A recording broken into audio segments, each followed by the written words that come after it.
우리 말씀을 보겠습니다. 우리 말씀은 역대하 말씀을 계속 보도록 하겠습니다. 역대하 25장 25절에서 28절 말씀까지 보도록 하겠습니다. 우리 말씀을 가지고 완고함의 끝에서도 흐르는 하나님의 은혜, 완고함의 끝에서도 흐르는 하나님의 은혜라는 제목으로 같이 은혜를 나누기로 원합니다. 가끔 나의 부끄러운 허물 때문에 우리가 괴로울 때가 있습니다. 또한 쉽게 변하지 않는 나의 모습 때문에 좌절할 때가 있습니다. 그때 오히려 더 하나님의 크신 은혜를 깊이 깨달을 때가 있습니다. 오늘 본문에 나와 있는 아마사는요, 안타까운 인생을 살다가 죽습니다. 이전에 말씀을 보게 되면 그는 여호와 보시기에 정직하게 행하였으나 온전한 마음으로 행하지 아니하였다라고 평가를 받습니다. 그 하나님 앞에서 쓰는 것처럼 보이고 정직한 것처럼 보였지만 끝까지 온전하지 않는 모습을 보여줍니다.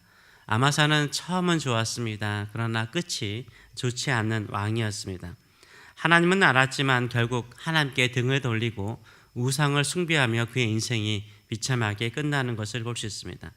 그러나 우리는 아마사의 실패보다는 그 안에 있는 크고 기쁘신 하나님의 끈질긴 은혜를 알아야 됩니다. 그것을 발견할 줄 알아야 됩니다.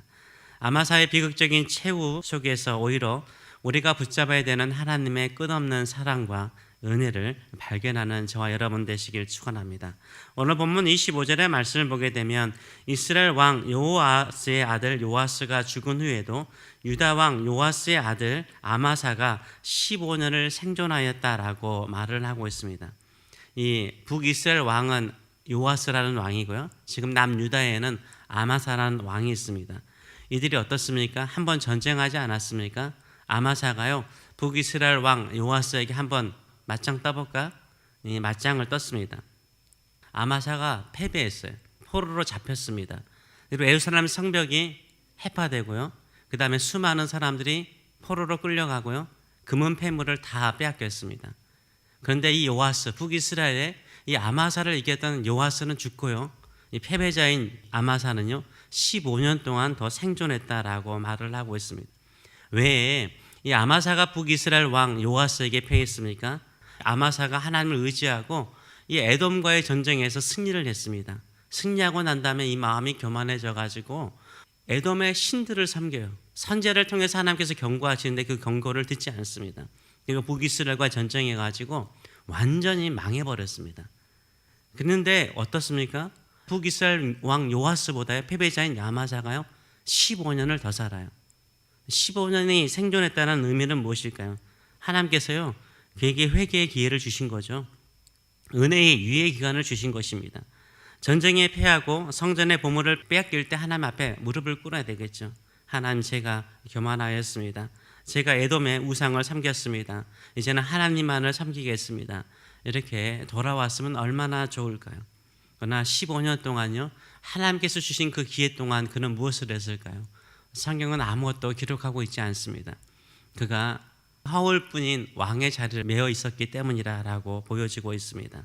하나님은 그토록 오래 참으시며 기다려 주었지만 인간은요, 그 귀한 기회를 자신의 고집을 피우는 일에, 고집을 지키는 일에 시간을 보내는 것을 우리가 알 수 있습니다. 이것이 어쩌면 어리석은 우리의 모습일 수도 있죠. 어리석은 우리의 자화상일 수도 있습니다. 하나님이 주신 기회를 걷어차고 하나님을 버리면 어떤 결과가 주어질까요? 하나님을 버리면요, 결국 누가 우리를 버리죠? 사람이 버려요. 이게 인과적인 결말이죠. 27절의 말씀을 보게 되면 아마사가 돌아서서 요아를 버린 후로부터 예루살렘에서 무리가 그를 반역했다라고 말을 하고 있어요.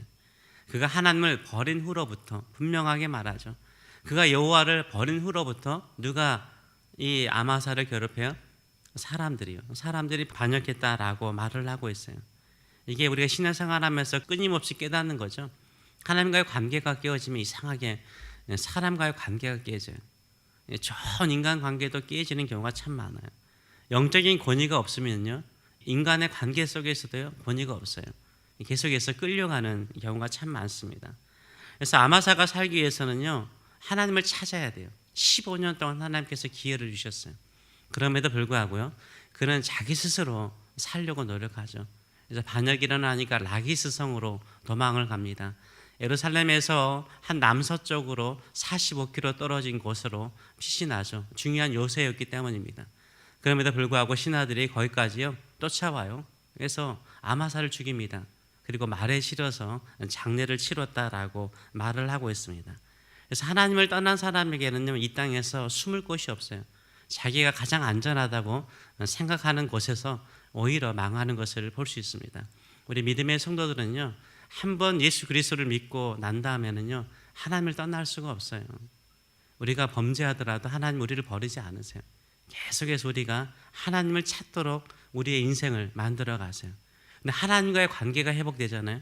그럼 사람의 관계도 회복돼요. 경제적인 문제도요 하나 둘씩 하나님께서 풀어주세요. 그리고 그 연단을 통해서요 자녀들을 복되게 하시고요 또 우리의 믿음의 선 모습을 통해서 믿음의 연약한 자들을 세우는 은혜가 있는 줄 믿습니다. 그래서 이 아마사의 인생을 마무리를 보면서 하나님께서 보여주는 것은 무엇입니까? 그가 하나님을 버렸기 때문에 하나님께서 그에게 진노하셨다, 하나님을 두려워하게 만드는 것이 아니에요. 그 안에 흐르는 뭐가 있어요? 하나님의 사랑이 있는 거예요. 15년 동안 은혜를 계속해서 베푸세요. 돌아올 수 있는 기회를 주시는 것을 볼 수 있습니다. 여러분도 알다시피 아주 유명한 이야기죠. 부흥사님들을 통해서 들어보는 이해와 일 것입니다. 옛날에 한 아이가 있었죠. 여자아이가 있었는데 시골에서 홀어머니랑 같이 지내는 것입니다. 이제 시골이니까 얼마나 가난합니까? 가난하고 시골이니까 얼마나 답답해요. 그래서 이 딸이 좀 사춘기 때죠. 사춘기 때 엄마 내가 성공해서 돌아올게 하고 쪽지 남겨놓고 시골을 떠났습니다. 저도 시골 출신이라서 아는데요. 시골에 그런 아들 그런 딸들이 많았어요. 가난이 싫어서 이 찌긋찌긋한 가난이 싫어서 서울로 상경하거나 도시로 가는 자녀들이 많지 않았습니까? 그러나 도시가 만만합니까? 냉혹한 현실을 직면하게 되었죠. 성공은커녕 나쁜 일에 빠지게 되고 그래서 몸과 마음이 완전히 피폐해됐습니다. 15년의 세월이 지났습니다. 더 이상 갈 곳이 없는 거예요. 의지할 사람도 없는 것입니다. 그래서 어머니에게 한번 돌아갈까? 돌아가면 어머니가 나를 받아줄까? 혹시 나를 잊지 않았을까? 이렇게 떠난 나를 저주하고 살고 있지는 않을까? 혹시 돌아가지는 않으셨을까? 이런 생각을 했다고 하죠. 그래서 깊은 밤 날이 조심스럽게 어머니 집 앞에 와서 서성거리는 거죠. 감히 들어갈 수가 없는 거죠. 불효자식인데 어떻게 들어가나 이런 생각을 하고 있는데 문을 두들길 용기도 없고요. 그냥 문고리 한번 용기 내어서 딱 잡았는데 문이 스르 열리더래요.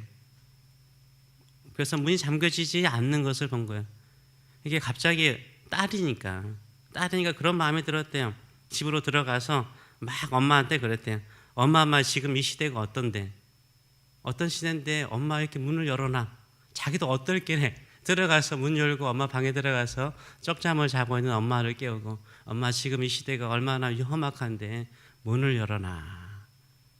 그러니까 엄마가 잠에서 깨가지고 이렇게 말했다고 하잖아요. 내 딸아 네가 집을 나간 그날부터 오늘까지 단 하루도 대문을 잠가 놓은 적이 없단다. 혹시라도 네가 밤늦게 들어왔을 때 문이 잠겨 있으면 그냥 돌아갈까 봐 나는 10여 년 동안 한 번도 문을 잠가둔 적이 없다라고 말했다고 하잖아요. 이게 하나님의 마음인 것 같아요. 아마사에게 주어졌던 15년의 기간은요, 어머니가 딸을 향해서 문을 열어두는 이 은혜의 기간이죠. 잠겨지지 않는 대문의 시간들이었던 거죠. 이 아마사는 전쟁에 패하고 돌아왔을 때, 그리고 하나님을 버리고 비참해졌을 때 하나님께 돌아올 수 있는 길이 많았어요. 수많은 시간들이 하나님의 문을 열고 돌아올 수 있는 은혜의 시간이었던 거죠. 우리가 여전히 철들지 않은 방황하는 순간순간에도요, 하나님은 여전히 은혜의 문을 열어들고 계세요. 신앙생활하면서 우리가 가끔 느끼는 것이 그것 아닙니까? 참 우리가 철들기 힘들어요. 신앙의 철이 들기 참 쉽지 않아요. 저도 목회자로 살아가면서요, 신앙의 철이 참 들기 힘들구나. 어머니의 마음, 아버지의 마음을 깊이 이해하는 철든 자식처럼요, 하나님의 그 크신 사랑, 그 한없는 그 사랑, 그 은혜, 나에게 베푸신 그 끝없는 내 인내가 아닌 하나님의 인내를 우리가 모를 때가 참 많아요. 이 철없는 우리를 향해서요, 하나님 끊임없이 은혜를 베푸세요. 열린 문을 가지고 계시는 줄 믿습니다. 그래서 우리가요, 잘나서 구원받은 것도 아니고요, 잘나서 우리가 형통한 것도 아니에요. 힘들고 어려워도 모진 모습이 있어도 불신의 모습이 있더라도 그래도 힘들 때 하나님 찾고 하나님의 이름 부르고 예수 그리스도의 보혈을 의지해서 나가면서 부활의 능력으로 다시 한번 회복시켜 주시옵소서. 의지하는 우리의 마음을 주께서 기쁘게 받으시는 줄 믿습니다. 우리 하나님의 문은요 절대 잠기지 않습니다. 언제든지 은혜의 문을 열고 들어가서 하나님 안에서 안식을 누릴 뿐만 아니라 우리의 마음에 있는 모든 것들을 다 아뢰시는 저와 여러분 되시길 축원합니다. 하나님은 우리처럼 속이 좁지 않아요. 조동남 목사처럼 속이 좁지 않습니다. 하나님은 한없이 크시고 위대하신 우리 아버지이십니다. 우리 아버지께 우리의 마음을 토하고 자식으로서 자녀로서 하나님의 크심을 경험하시는 저와 여러분 되시길 축원합니다.